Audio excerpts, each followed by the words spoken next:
What's going on, guys? As you can tell behind me, we are working on the Audi R8 today, and it could get interesting. So a little bit after I bought this car, literally the day that I bought it, I was spiritedly driving, and after doing that for a couple hours, I noticed some weird sounds coming from the front end, and we're thinking that it's front hubs. So I ordered some hubs. We're just gonna replace both fronts, and this comes with the whole kit. So everything will be new on the front end of this. Well, hub-wise at least. So we already have this thing jacked up, but it was kind of interesting to see how to jack this thing up because this is not a normal car.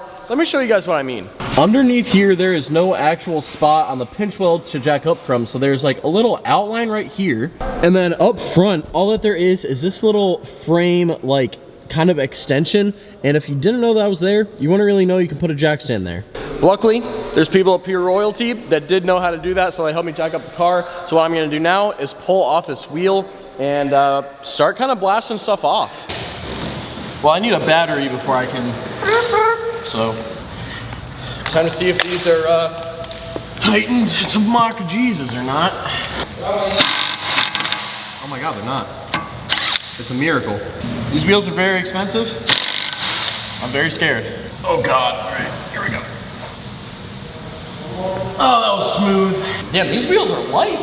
My God. This is insane, bro. I've never felt a wheel that's this big that is this light. That is insane. So something that's pretty cool about this caliper is it's not like a normal caliper. I went and looked for, like, you know, the normal bolts that go through the back here towards the front, and I was like, there's no bolts. And then I found these like reverse 10 millimeters, this thing like right here. And yeah, so that's what actually holds it in. It's all one piece and it's just bolted into the thing like this. And there's actually 4 pads in here. So we're gonna get this off now. So after getting that thing off, I realized that to get this out, we're gonna want this to be able to clamp on the rotor to hold the rotor there so that this can loosen. So we threw that back on.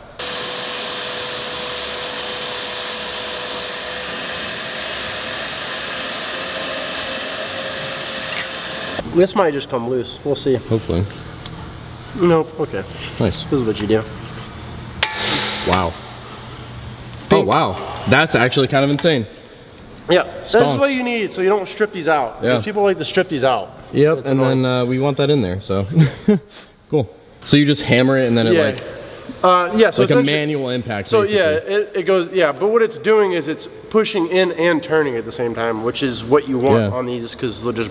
That's actually pretty sick. Yeah, it's cool. Will save you a big headache. Yeah, so now let's take this rotor off and throw it across the shop. All right, so now we are taking off these little, I guess you could call them studs or bolts that kind of hold the hub in.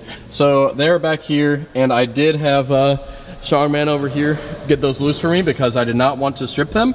But so those are all out. All you gotta do, loosen those, and then after you loosen those, this will literally just pull right off. Well, that's the plan at least. It should. I just wanted to get this off so I could really kind of see what's going on and tap the side of the hub bearing and not the... Right, what we need. We can. I'm gonna thread this in and I'm gonna try to tap it, see if it pushes the axle in. Okay. Ooh! Brain power. Yeah. The axle's nice. Free. The axle's free now. Yeah. So now that should... so now here's the other thing we gotta do. So what is that even holding on to now? I think it's crusted on. Oh, okay. It's like seized on. Yeah. So I wanna make sure, double check, make sure we're not missing anything on the back. Okay. The problem is if I could get back here and try to like tap it, I don't wanna, here's the other thing, what I can do is kind of the same thing I did with the axle and run these back in a little bit and tap them. The thing is just to get hitting on that versus hitting on this hub. I don't want the warp. I don't want to warp that. Yeah. Because you warp that, now doesn't matter if you put a bearing on it. Now the wheel's not sitting straight. Right. It's fun, they said. Yeah. Just like that. Hub's out. Too crusty. That one is splined. We got to press this off. Ah, okay. So this is pressed into the bearing. Gotcha. Sick. So now we're gonna go ahead and take off this wheel speed sensor so that when we put the new one in, just kind of, there's nothing in the way. And as you can tell, this thing was pretty nasty and dirty in here. So we're gonna clean all this off. This bearing is bad. Okay, so that means that the other side's even worse because I hear it more from the other side. Yeah. How can you tell it was bad? Because the way it is. Because of the way it is. Yeah, literally. A lot of times when these bearings pull apart, they That means there was something wrong. Yeah, sometimes. Yeah. I mean, you can probably look up and probably find some. Yeah, like oh. So all we did was just use like a normal press thing and just press out the center of that. Was it? I mean, it wasn't super tight because we only had 2 splines on there, but no, it wasn't bad. Here, let me clean this off. I'll show you. We'll show you guys that process on the other one, but yeah, I'll show you I gotta clean this off because I can show you. See how there's gouging in the ball bearing? So that's not grease there. It might be hard to see. Yeah, it's probably gonna be impossible to get on camera. I see what you're talking about though. Yeah, so it looks like it's weird. It almost looks like a fingerprint, yeah. like the design on it. So they're all these bearings, so that you can. I don't know if you can see that. Let's see if I can turn it. Oh, right there. Yeah, so you can see. Yeah. That's all. I'm gonna hold it. I'm gonna wipe it. So you can. So that's the start of a bearing going bad. Yeah. Is it having like they get like these micro grooves in it? And then every time it goes over that, you would hear like a vibration. Yeah, this one's not that bad, but the bearings. The other one's way worse. The left side. Yeah, you start getting weird like gouging in the bearings. Gotcha. So like this. Is that just from like pushing the car so hard? No, that's just it's like either the grease is bad. I don't know if you can see that. Yeah. So when you start getting really bad, it starts like it makes those lines morse, and it's like you can start seeing it like chew away at itself. Yeah. And when it's not round, it's not. Yeah, and then now it's causing heat, which isn't good. So cool. We'll have to. We'll see how the other one looks because I expect it to look pretty bad. It's getting kind of sketch. See if I can get this heat come. Get this outer race to, depending on the inner race, we drop. Need to expand. Keep going. Here, there you go. Yeah. Nice. So as you guys saw, the hub actually kind of like what? There's 2 pieces to it. And the second piece was like stuck on it. So it's the bearing. It's the inner race on the bearing. Where's that piece at? So this is the back side of the bearing. Like if you look at bearing face, this was essentially stuck on there.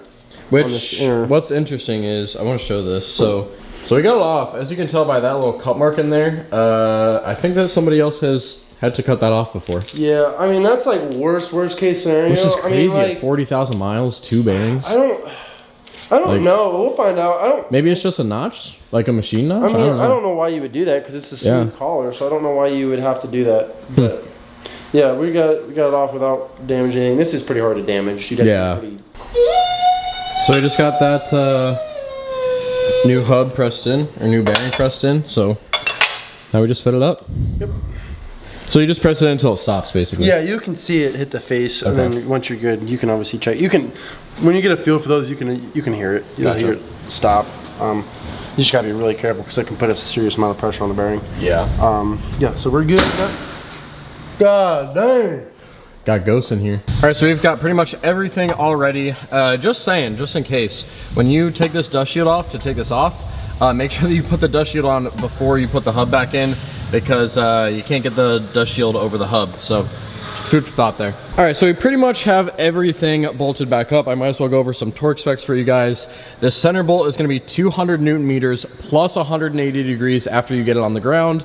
The bolts that kind of hold the caliper on are 110 Newton meters. This is all gonna be in Newton meters.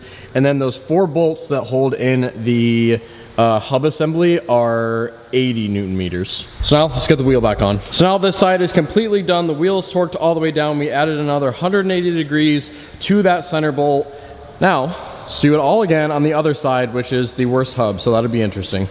All right, so we are on to the other side, and just upon like initial inspection, this axle bolt looks a little bit different than the other one. It's just a little more rusty, so this is the worst hub, so I'm thinking that this is probably the OEM one. We'll see if it's any different. Well, turns out that when you start on the passenger side and you go to the driver's side to do the axle, or sorry, well, we will be doing an axle, but when you start on the driver's hub, if you look in here, when you pull out that good old axle bolt, there's a lot of fluid in there, so that means that this axle has a bad seal, or the whole axle is just bad in general. So that's really good. And I checked how much the axles cost, and it's like 1,500 bucks. So buy a supercar, they said. It'll be cheap, they said. Nobody ever said that, but yeah. So now we're gonna do the hub for now, and then I'll try to get a axle ordered. Oh yeah. That's nice. All right, so as you guys can see, we have this off, and in there is where all that axle juice came out of. Honestly, I think I'm just gonna send it with this, see what happens. Hopefully replacing this hub fixes that sound that we've been having, and I might just ignore this axle problem for now, to be honest, because they're back ordered and they are 1,500 bucks, so I don't even know when I would get one. Maybe I should just order it then so that it does come if I need it, but I don't know. We might just ship it with this. We'll see if it fixes the issue. All right, so we pressed this out, and we saw the original set of hub or ball bearings in there. This set looked better than the other one, but then we took a look at this, and I don't know if you'll be able to hear this on camera. Yeah.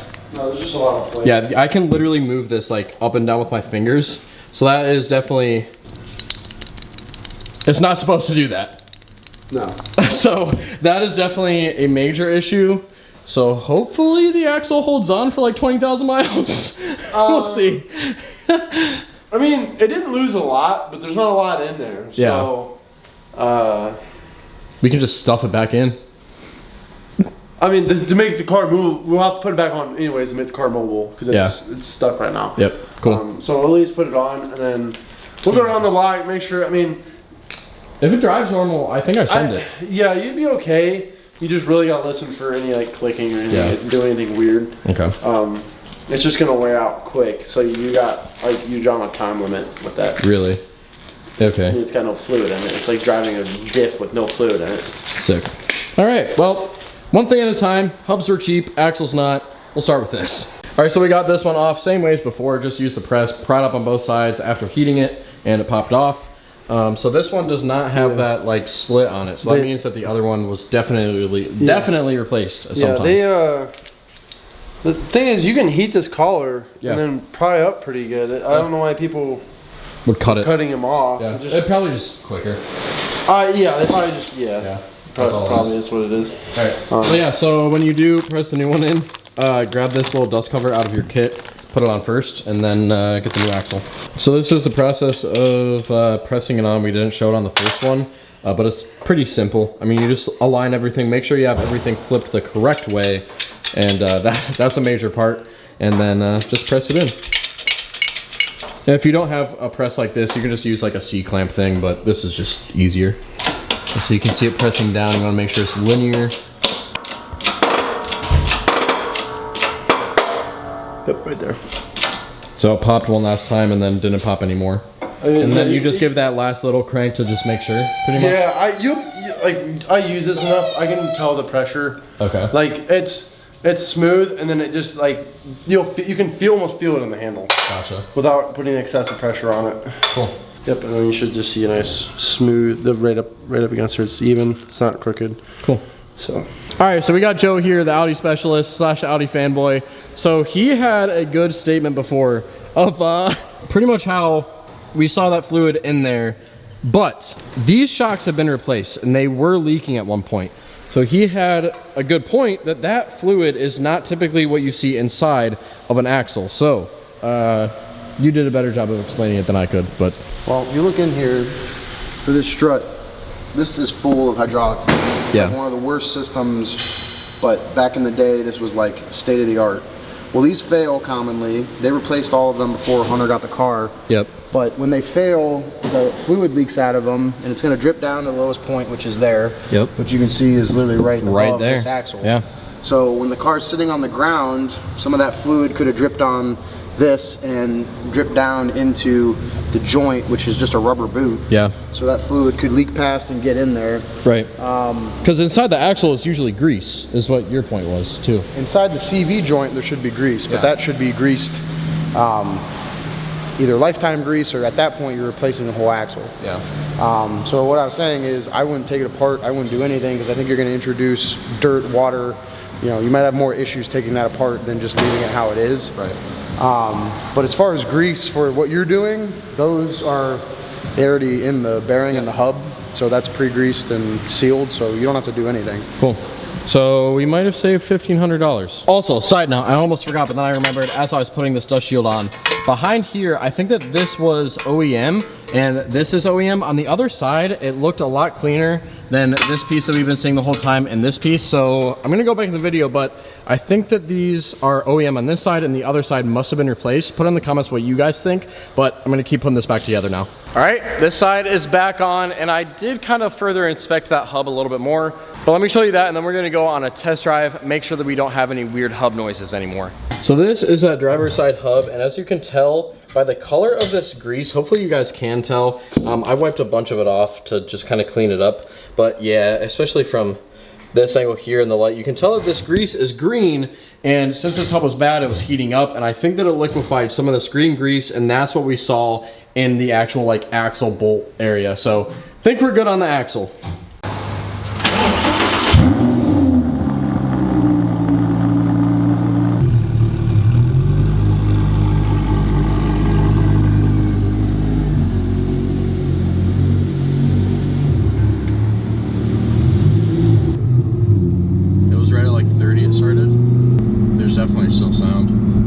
But I bet you it's your tires. It's not nearly as not as bad, yeah. It's not as pulsy. I think we're good. Also, the alignment is fixed. Oh, it's that bad? Yeah. The hubs were that bad? It was pulling that way. Gee, okay. Yeah. The alignment's fixed now. If anything, it's pulling this way, so. Well, that's the curve of the road. Yeah, that's what I'm saying. Yeah, if you can get up to 60 without. Yeah.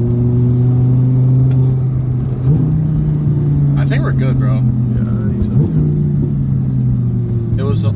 It was a lot worse under braking too. These tires might not be old, but where the car was stored will affect how the tires. Right. Well, they had that like dry cracking on them. Oh yeah, and these are shot. Okay. If they have any type of dry rotting or cracking on them, they're shot. Yeah, like on the bottom of the wheel, like the actual what touches the surface. Oh, that's yeah. I think we're good. I should probably give some power just in case. Oh my, dude. It feels so much smoother. Yeah, it's definitely a little bit there, but do you think that is just tires? No, I think it's just tires.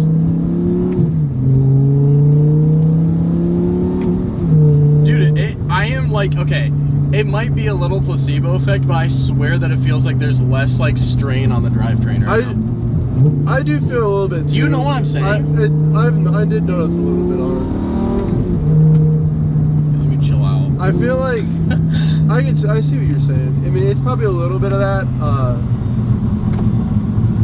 Right there you can. It probably feels smoother because you're not hearing the bearings. Just like, and it will have a little bit of resistance because it's wearing. It's putting heat into it. It's binding, so it's not necessarily. You might notice it. I mean, the car's light enough to where that is a big difference. Either way, so the car is light enough to where you will notice a big difference like that.